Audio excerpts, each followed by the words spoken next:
Every year, at least 100,000 people in the world will have to have their leg amputated because of diabetes. In 2018, when my father was 84 years old, he was one of them. His parents had diabetes. His 10 siblings had diabetes. His daughter, my sister, has diabetes. So when a routine check in 2023 revealed that I was pre-diabetic, I panicked.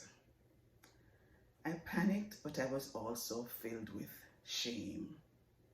Shame because I knew what diabetes could do. I lived in a house with a father with diabetes. I was the one who took my father to the doctor when he was about 50 years old. And the doctor had said to me, you have to be careful. And between 50 and 84, I had 30 years to change my eating habits, and I didn't. So I was ashamed.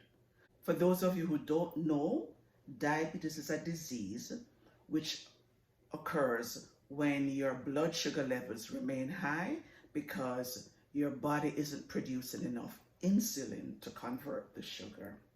And when it's left untreated, you may end up with liver disease, obesity, amputation, as my father did, and unfortunately, sometimes it means an early death.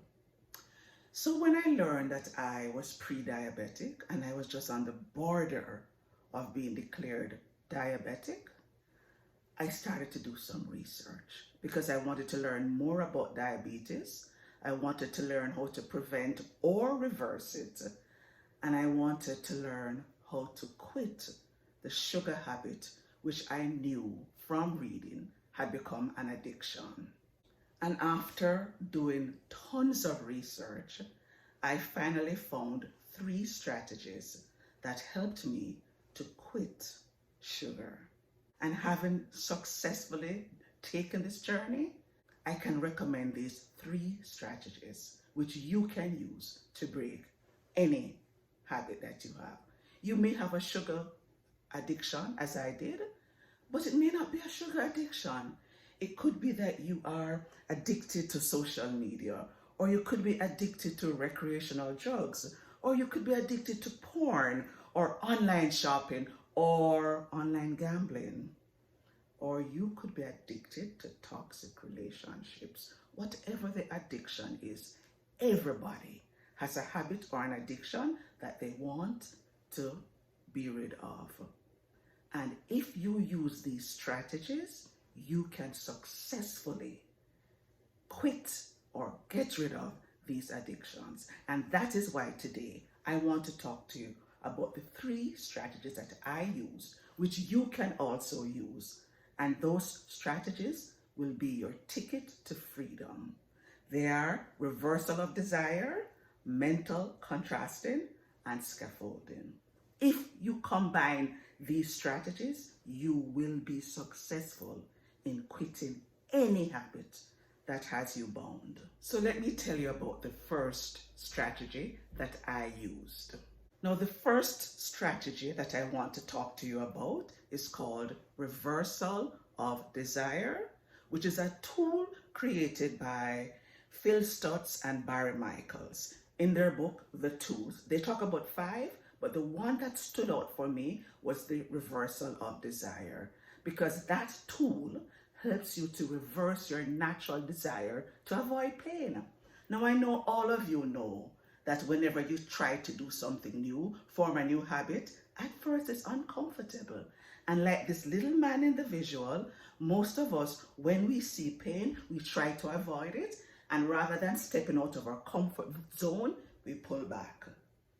But when we pull back, we rob ourselves of the possibilities on the other side of pain. But if we use this strategy, not only will we embrace pain, but we will be on our way to freedom. So for me, every time I tried to diet before, I would go through the same nausea, headaches, insomnia, cravings galore. But once I realized that that was a part of the process and that I had to embrace pain, I did. I had to embrace that discomfort, knowing that I would get better and it would get better and I would eventually get to the place of freedom. And it's the same for you. Whatever it is that you have been struggling with, whatever habit you want to break, understand that the first few days are going to be hard. It may be uncomfortable for days, weeks, and even months. I'd say it took me about 2 months to really get a handle on this pain. But please be assured that no matter how hard it is, on the other side, it will get better. So that's the first strategy that I use, reversal of desire. And that is a strategy that you can use to help you to quit any bad habit. So I've told you about the first strategy, which is reversal of desire.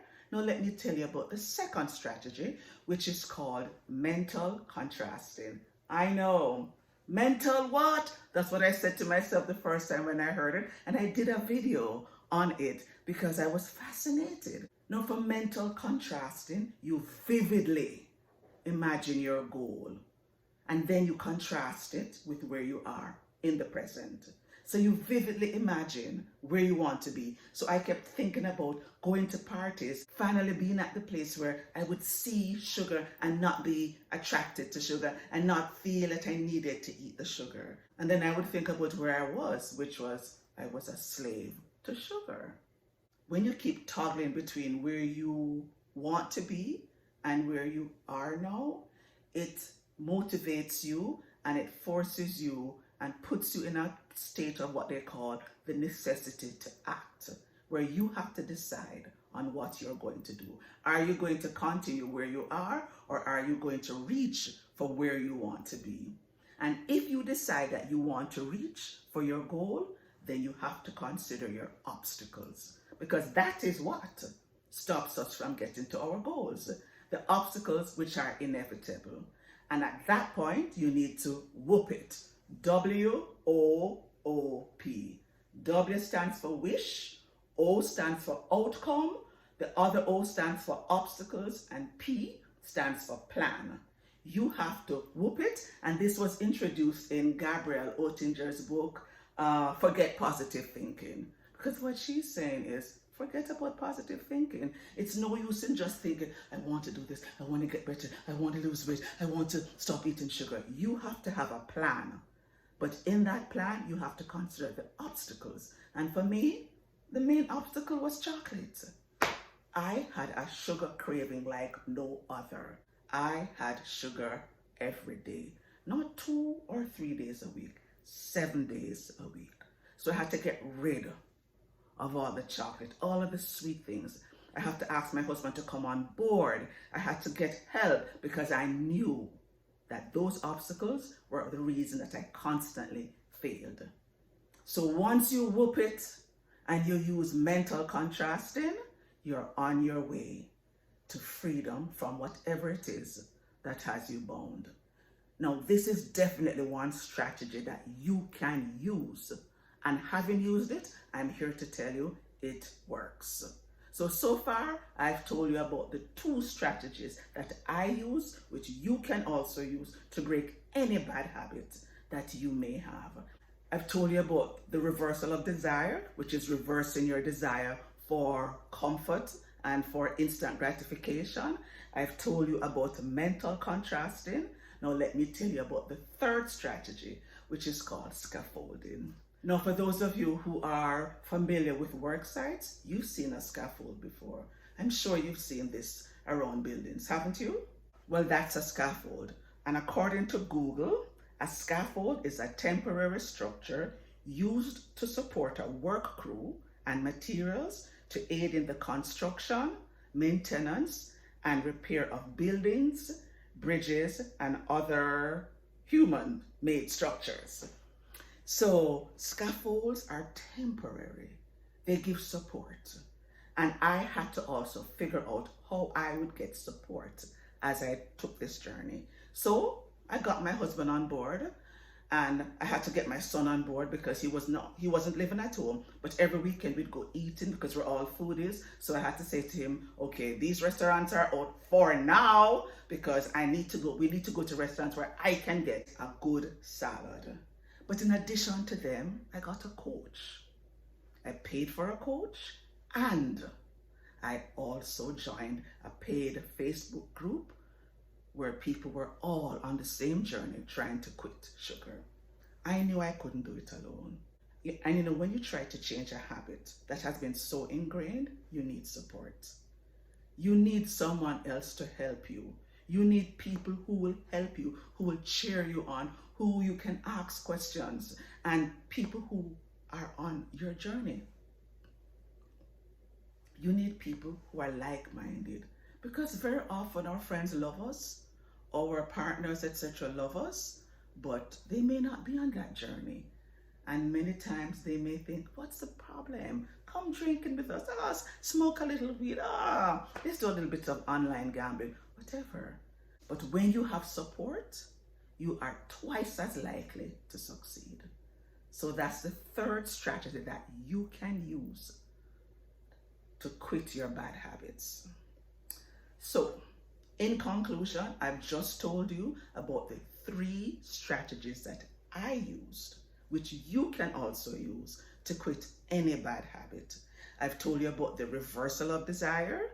I've told you about mental contrasting, and I've told you about scaffolding. I started this journey on the 15th of February, 2024. And as of today, it has been 235 days. So today, October 7, 2024, it has been 235 days since I had refined sugar. I haven't had a lick or a taste of refined sugar. I no longer have sugar cravings.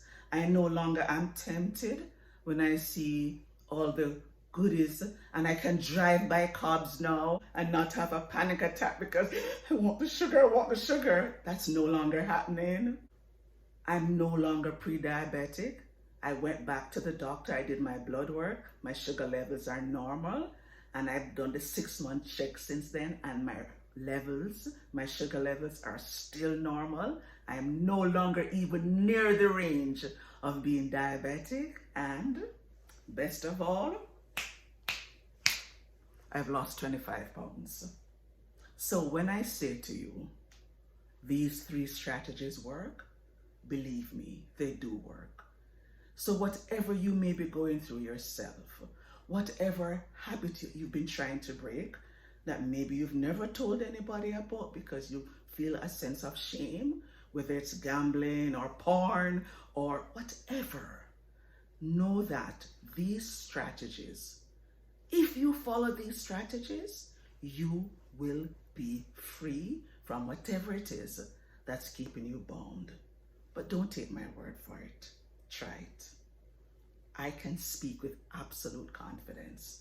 These strategies will help you to break any bad habit.